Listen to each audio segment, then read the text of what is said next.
नमस्कार, मेरा नाम है नवीन कुमार नंदन। आज कई खबरें ऐसी हैं, वो खबरें जो आपको टीवी मीडिया और अखबार नहीं दिखा रहा है। अखबार छुपाना चाह रहा है क्योंकि सच्चाई जो है वो सामने आ जाएगी। पहली खबर यह है कि कर्नाटक के कोलार में एक दलित बच्चे ने जब एक मूर्ति को छू दिया तो उसके पूरे परिवार पर 60,000 रुपए का जुर्माना लगा दिया गया। उस परिवार ने कहा 60,000 रुपए मैं नहीं दूंगा, लेकिन उस व्यक्ति ने हिम्मत दिखाते हुए कहा कि अब मैं हिंदू देवी देवताओं की पूजा कभी नहीं करूंगा। और उसने जहां पर हिंदू देवी देवताओं की फोटो लगी थी उसके घर में, उसने कहा अब मैं बाबा साहब और गौतम बुद्ध की पूजा करूंगा। और उसने वहां पर गौतम बुद्ध और बाबा साहब की फोटो लगा करके एक मिसाल पेश किया और कहा कि हिंदू देवी देवताओं को नहीं मानना चाहिए। और बाबा साहब ने भी यही कहा था, आप हिंदू देवी देवताओं को ना मानिए, क्योंकि भगवान ने हमको नहीं बनाया है, बल्कि हमने और आपने ही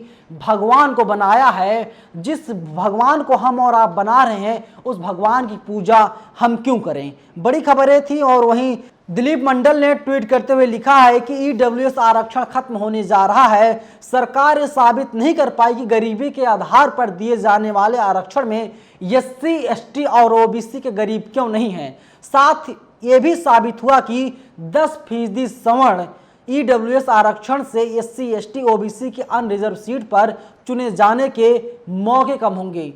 ओबीसी, एससी और एसटी के लिए ये बड़ी अच्छी खबर है, क्योंकि ईडब्ल्यूएस आरक्षण अब पूरी तरीके से खत्म होने जा रहा है। वहीं जो सुमित चौहान है, सुमित चौहान न्यूज़ वीक चलाते हैं, उन्होंने भी समर्थन दिया है। उन्होंने कहा कि जो फैसला है मैं इसके साथ खड़ा हूं।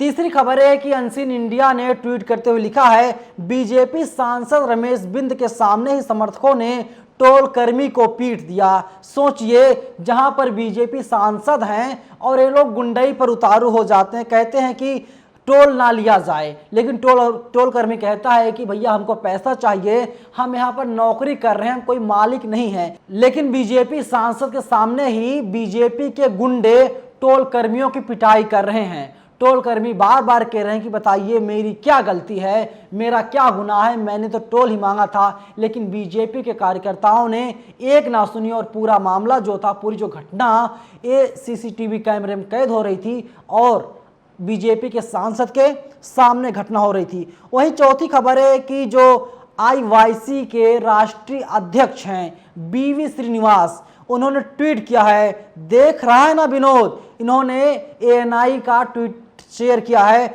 दिल्ली आरएसएस प्रमुख मोहन भागवत ने कस्तूरबा गांधी मार्ग मस्जिद में मुख्य इमाम डॉक्टर इमाम उमर अहमद इलियासी और अन्य मुस्लिम नेताओं से मुलाकात की है। इन्होंने लिखा कि देख रहा ना विनोद, यात्रा के सिर्फ 15 दिनों में ही कैसे भारत जुड़ने लगा है। सोचिए, मोहन भागवत कैसा कैसा बयान देते हैं। हिंदू मुस्लिम कौन करवाता, आरएसएस करवाती है, बजरंग दल के गुंडे करते रहते हैं। जहां पर कोई मुसलमान नमाज पढ़ता है, ये जाकर के वहां पर गुंडाई करते हैं, मुसलमानों को मारते हैं, पीटते हैं, पुलिस के हवाले कर देते हैं। ऐसा लगता है भारत में नमाज पढ़ना, मुसलमान होना गुनाह हो गया है। लेकिन आरएसएस के जो प्रमुख हैं अभी वे मस्जिद में जा रहे हैं, वहां के इमाम से मिल रहे हैं। ऐसा लग रहा है राहुल गांधी भारत जोड़ो यात्रा पर निकले हैं और बीजेपी वाले परेशान हो चुके हैं। बीजेपी वाले अब सोच रहे हैं साहब क्या रास्ता निकाला जाए, क्योंकि भारत का 5वां आदमी मुसलमान है। 20% मुसलमानों की आबादी हमारे देश में है। 80% में हिंदू हैं, उसमें सिख हैं, उसमें ईसाई हैं, उसमें अलग अलग धर्म के लोग हैं जो 80% हैं। और अब आरएसएस प्रमुख जिस तरीके से एक मस्जिद में जा रहे हैं, वहाँ के इमाम से मिल रहे हैं, ऐसा लग रहा भारत जोड़ो जो यात्रा चल रही है असर हो गया। और इसीलिए कांग्रेस वाले अब बीजेपी की और आरएसएस की खिंचाई लगातार ट्विटर पर कर रहे हैं, सोशल मीडिया पर तमाम वीडियोस, तमाम फोटो शेयर कर रहे हैं और यही बताने की कोशिश कर रहे हैं कि देखिए भारत इस तरीके से जुड़ता है। और देखिए अजीत अंजुम ने लिखा है, जो मिलता चुपचाप खाओ, बोला तो 600 किलोमीटर दूर जाओगे। उपेंद्र हैं, उपेंद्र ने लिखा, फिरोजाबाद पुलिस लाइन के कैंटीन में मिल रहे खाने की क्वालिटी पर सवाल उठाने वाले कांस्टेबल का गाजीपुर जिले में ट्रांसफर कर दिया गया है, जिसकी दूरी फिरोजाबाद से 600 किलोमीटर दूर है। ट्रांसफर के नाम पर सजा ये है डीजीपी यूपी। सोचिए, जो कांस्टेबल सवाल पूछ रहा है, आप लोग कहते हैं हम देश के जवान हैं, लेकिन हम देश के जवानों के साथ क्या किया जा रहा है। दरअसल ये जो व्यक्ति है कांस्टेबल के पद पर उत्तर प्रदेश पुलिस महकमे में तैनात था और उसने कहा था मेस में खाना बहुत घटिया मिल रहा है, जिसकी वजह से उन लोगों को बीमारियां घेर रही हैं, उन लोगों का पेट नहीं भर पा रहा है और उनको पागल घोषित कर दिया गया कांस्टेबल को, जिसने सवाल उठाया था। और अब 600 किलोमीटर दूर उन्हें पोस्टिंग दी गई है, ट्रांसफ़र कर दिया गया है।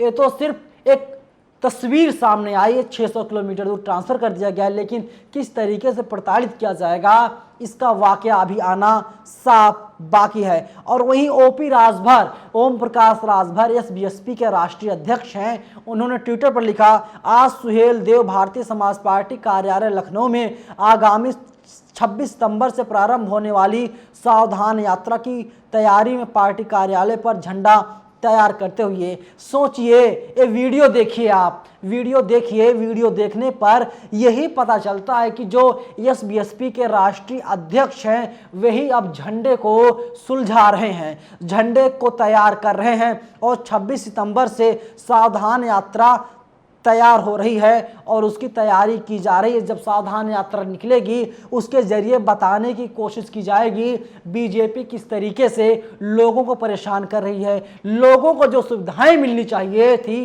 वो सुविधाएं अब आम लोगों को नहीं मिल रही है, बल्कि जो बीजेपी जुड़े हुए लोग थे उन लोगों की ये सारी सुविधाएं दी जा रही हैं। हालांकि ओम प्रकाश राजभर अभी अपने बेटे के साथ में उत्तर प्रदेश के मुख्यमंत्री योगी आदित्यनाथ से मुलाकात किए हैं और मुलाकात करने के बाद ये बताने की कोशिश किए हैं, देखिए मैं अभी भी आम जनता के मुद्दों पर लगातार लड़ाई लड़ रहा हूं और एक कोशिश कर रहा हूं आम जनता के जो मुद्दे हैं उनको उठाया जाए। और उन्होंने ये भी कहा कि उत्तर प्रदेश के मुख्यमंत्री से मिल करके मैंने उन सभी मुद्दों से अवगत कराया है जो मुद्दे आम जनता के लिए जरूरी हैं, क्योंकि लगातार उत्तर प्रदेश में ओबीसी समुदाय जो है वो चाहे किसी पार्टी से हो, चाहे केशव प्रसाद मौर्य हो, चाहे अखिलेश यादव हो, चाहे ओम प्रकाश राजभर हो या चाहे संजय निषाद हो, ये तमाम लोग ओबीसी समुदाय से आते हैं।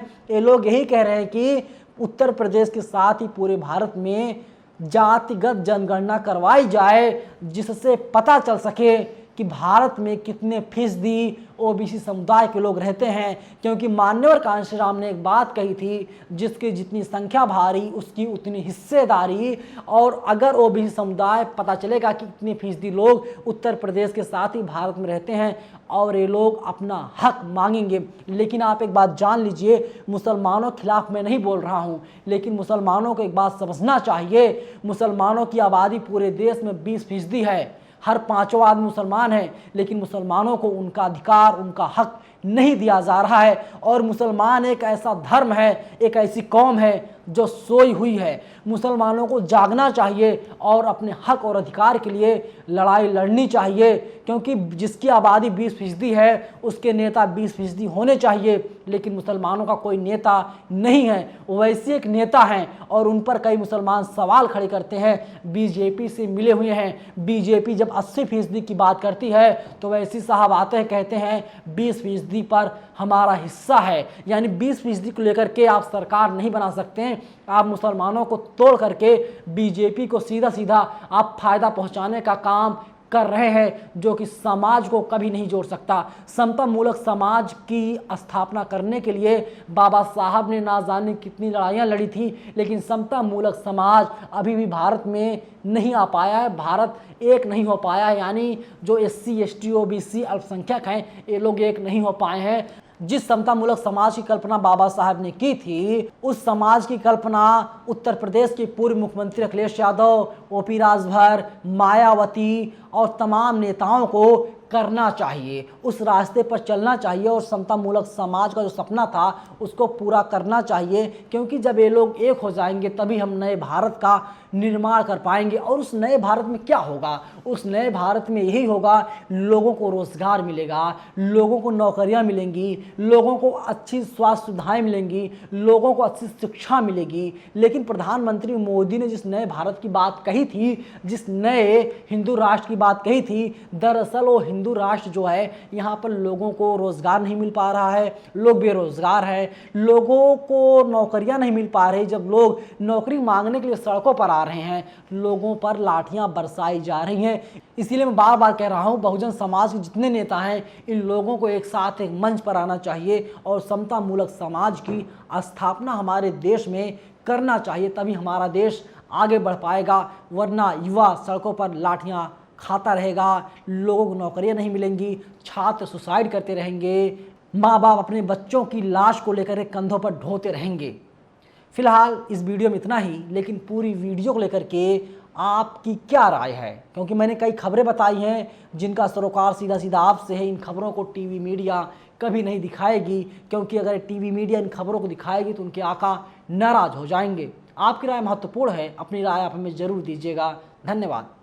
नेशनल दस्तक की आपसे गुजारिश है कि अगर इसको बचाना चाहते हैं तो नेशनल दस्तक को सब्सक्राइब करने के लिए रेड कलर के सब्सक्राइब बटन को दबाएं, फिर बेल आइकन की घंटी दबाएं। नेशनल दस्तक को बचाने के लिए बहुत जरूरी है कि हर खबर को शेयर करें, लाइक करें, कमेंट जरूर करें।